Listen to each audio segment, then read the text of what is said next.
अस्सलामुअलैकुम वरहमतुल्लाहि वबरकातुहू।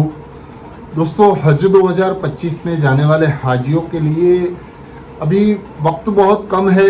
फ़्लाइटें 29 तारीख से शुरू होने वाली हैं, तो कुछ ख़ास बातें हैं मैं आपको बताने जा रहा हूं, तो आप बहुत गौर से सुनिए और इसके ऊपर आप अमल करने से आपको बहुत आसानी होगी। और बहुत सारे हाजी सवाल करते हैं कि वीज़ा कब तक आएगा, तो वीज़ा किस तरह निकालना है और उसकी कॉपी कैसे डाउनलोड करनी है, इस बारे में आपको फिर से एक बार बता देता हूँ। बहुत सारे हाजी सवाल करते हैं इस बारे में। और मक्का से मदीना या मदीना से मक्का कैसे लेके जाया जाएगा, आपको वहाँ की जो मेट्रो ट्रेनें होती हैं उससे लेके जाया जाएगा या तो बसों के जरिए ले जाया जाएगा, इस बारे में भी आपको पूरी जानकारी दूंगा इंशाल्लाह। तो बने रहिए मेरे साथ और देखिए पूरा वीडियो, तो सही जानकारी मिलेगी इंशाल्लाह। दोस्तों, हज के लिए जाने वाले हाजी बहुत सारे सवाल करते हैं। उसमें सबसे ज़्यादा सवाल यही है कि वीज़ा हमारा अभी तक नहीं आया है, वीज़ा की कॉपी कैसे डाउनलोड करनी है, वीज़ा की कॉपी कब तक आएगी। तो इस बारे में मैं आपको बता देता हूं कि वीज़ा की जो जिम्मेदारी है वो हज कमेटी की है, वो आपकी जिम्मेदारी नहीं है। हज कमेटी की तरफ से आपको वो वीज़ा दिया जाता है और उसके लिए आपको बिल्कुल भी टेंशन नहीं लेना है।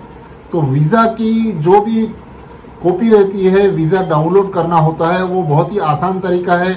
आपके पास अगर लिंक नहीं है तो मैं कोशिश करूँगा डिस्क्रिप्शन में उसकी लिंक मैं आपको बता दूँ। और वीज़ा के लिंक के अंदर में आप क्लिक करके उस वेबसाइट को, अरबी में होगी तो पहले आपको उसको इंग्लिश में कन्वर्ट कर देना है और फर्स्ट ड्रॉप डाउन सिलेक्ट करके पासपोर्ट नंबर एंटर करना है और उसके बाद सेकंड ड्रॉप डाउन करके उसके अंदर में आपका नाम एंटर करना है।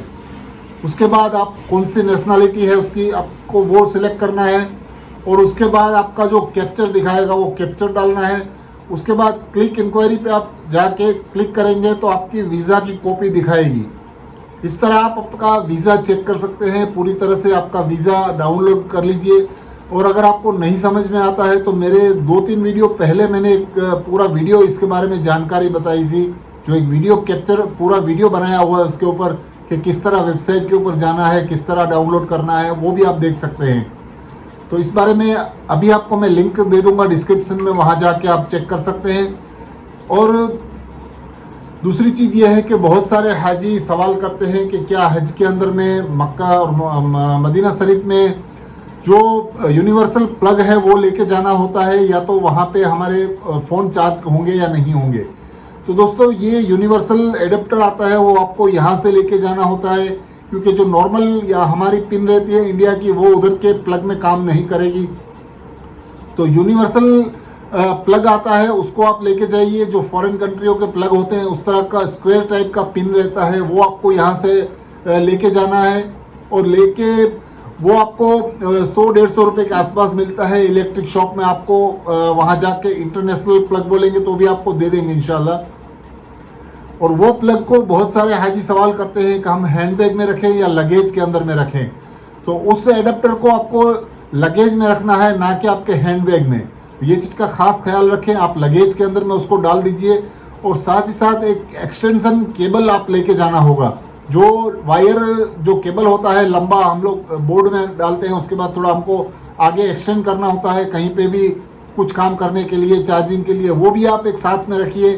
क्योंकि कई जगह पे आपका चार्जिंग प्लग दूर रहता है, आपको फ़ोन चार्ज करना है आपके पास रख के, तो उसको भी आप यूज़ कर सकते हैं। तो एक्सटेंशन केबल भी आप ज़रूर लेके जाएँ। और कई बार ऐसा होता है कि वॉशिंग मशीन के अंदर में आपको लगवाना रहता है, तो बोर्ड आगे रहता है, पीछे रहता है, तो आप एक्सटेंशन केबल भी यूज़ कर सकते हैं। तो ये बहुत ही अच्छी जानकारी है, इसको आप ध्यान रखिए और इसके ऊपर पूरी तरह से अमल करके आप ये 2 चीज़ें ज़रूर खरीद लें बाहर से। और बहुत सारे हाजी सवाल करते हैं कि क्या हमको ट्रेनों के जरिए मदीना से मक्का और मक्का से मदीना लेके जाया जाएगा। तो इस बारे में मैं आपको बता देता हूं कि जो हाजी पहले मदीना शरीफ जाएंगे, उनकी मदीना की पहली फ़्लाइटें होंगी, वो मदीना शरीफ जाते हैं और वहाँ से 8 से या 9 दिन रखकर वहाँ से उनको बसों के जरिए हज कमेटी की तरफ से ही पूरा इंतज़ाम रहता है। आपको वहीं से एहराम बांधकर आपको मक्कातुल मुकर्रमा के लिए लेके जाया जाता है। तो हज कमेटी की तरफ से पूरी आपको फैसिलिटी मिलती है। हज की जो जितनी भी फैसिलिटीज़ है वो हज कमेटी की तरफ से प्रोवाइड की जाती है। आपको सिर्फ वहाँ पे बिल्डिंगों में आपकी टाइम और तारीख दी जाती है, उस वक्त आपको तैयार रहना है। उस वक्त आपको वहाँ से निकल के उसकी तैयारी के साथ जो वक्त दिया जाता है उससे पहले आपको पहुँच जाना है नीचे बिल्डिंगों में, और वहाँ से आपकी बसें आपकी बिल्डिंगों के पास से आपको मक्कातुल मुकर्रमा के लिए लेके जाया जाएगा। सामान की भी आपको बिल्कुल फिक्र नहीं करनी है, सामान भी आप उसके अंदर में साथ में भी ले जा सकते हैं बसों में, हज कमेटी की तरफ से जो बसें होती है उसमें। और अगर आपका सामान ज़्यादा होने से नहीं जा सकता तो आपको वहाँ पे हज कमेटी की तरफ से ही वैन की सुविधा भी रहती है, वहाँ से आपको वैन के जरिए भी आपका सामान मक्कातुल मुकर्रमा पहुँचाया जाता है आपकी बिल्डिंगों तक। तो ये है पूरी डिटेल्स मदीना से मक्का जाने की। और मक्का शरीफ से पहले जो हाजी मक्कातुल मुकर्रमा जाते हैं, जो जिद्दा से जिनकी फ़्लाइटें होती हैं वो पहले मक्का शरीफ जाते हैं, और वहाँ से हज के बाद जब वो हाजी मदीना शरीफ ले जाते हैं हज कमेटी वाले, तो उनके लिए भी यही होता है। उनकी 2-3 दिन पहले डेट फिक्स हो जाती है, उनका टाइम फिक्स हो जाता है और उनकी बिल्डिंगों में पूरी डिटेल्स लग जाती है। उस हिसाब से आपको तैयारी रखनी है, 1-2 दिन पहले ही आपका सामान पैक कर लेना है। और सामान पैक करके अगर हज कमेटी वाले बताते हैं उस वक्त आपको रेडी होके 1-2 घंटे पहले ही बिल्डिंग के नीचे आके खड़े हो जाना है, और आपका सामान आपके साथ में ही जाता है। और अगर ज़्यादा बस में जगह नहीं होने की वजह से आपका सामान पीछे वैन में भी पहुंचाया जाता है। तो इस बारे में आपको बेफिक्र रहना है। ये पूरी जितनी भी फैसिलिटी है वो हज कमेटी की तरफ से होती है, और वहाँ से मक्कातुल मुकर्रमा से लेकर मदीना शरीफ तक बस आपके बिल्डिंग तक पहुंचाई जाती है, वहाँ पे आपका सामान आपको हैंड ओवर कर दिया जाता है। इस तरह से आपको पूरी फैसिलिटी मिलती है हज कमेटी की तरफ से। आपको उसके अंदर में आप अपने हिसाब से नहीं जा सकते हैं, और आपको पूरा हज कमेटी की तरफ से ही पूरा ये फैसिलिटी दी जाती है, वहाँ से आप जा सकते हैं। और बसों की जो दूसरी फैसिलिटी होती है, आपकी बिल्डिंगों से हरम शरीफ जाने के लिए जो बसें होती हैं, वो बसें भी हज कमेटी की तरफ से 24 घंटे आपकी बिल्डिंगों के पास से जाती हैं। उसका नंबर आपको याद रखना है, बहुत सारे पिछले वीडियो में भी मैंने बताया था। तो इस तरह से आप वो नंबर याद करके, वो नंबर का कार्ड आपके गले में पहन के वही बस में आपको बैठना है, और वो बसें आपको बिल्डिंग से लेकर हरम शरीफ तक लेके जाती हैं, और हरम शरीफ से लेकर वापस आपको बिल्डिंग में उसी नंबर की बस में आना होता है। तो ये आपका डेली का रूटीन होता है, उसको आपको खास याद रखना है। कहीं इधर उधर दूसरी बसों में नहीं बैठना है, नहीं तो आप एक नंबर भी इधर उधर करेंगे तो आप दूसरी जगह पहुंच जाएंगे, फिर आपको वापस आने में बहुत परेशानी होगी।